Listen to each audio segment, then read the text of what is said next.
Hi friends, Crystal here at Mossom Creek Hatchery and Education Center. You can see we're not very busy because everybody's staying home, but I wanted to just show you around and show you all the cool things that are popping up now that it's spring.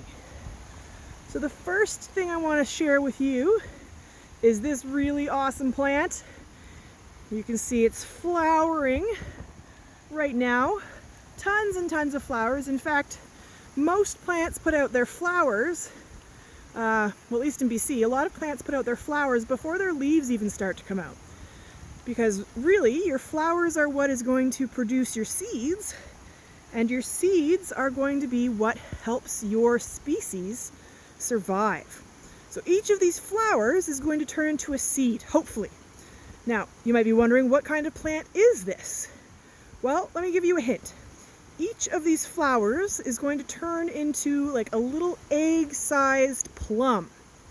And by little egg, I mean like a tic-tac sized plum. And so this plant is called Indian Plum.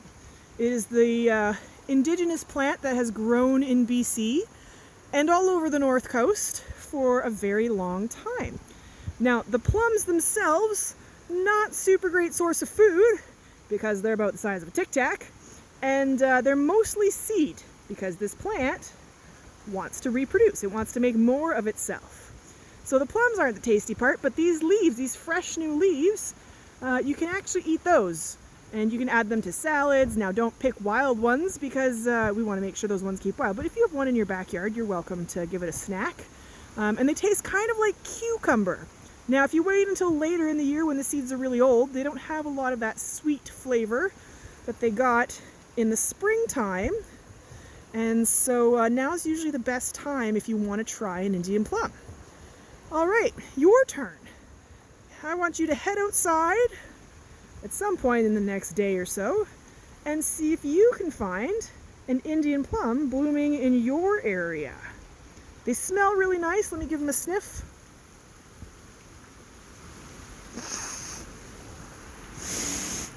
Ah.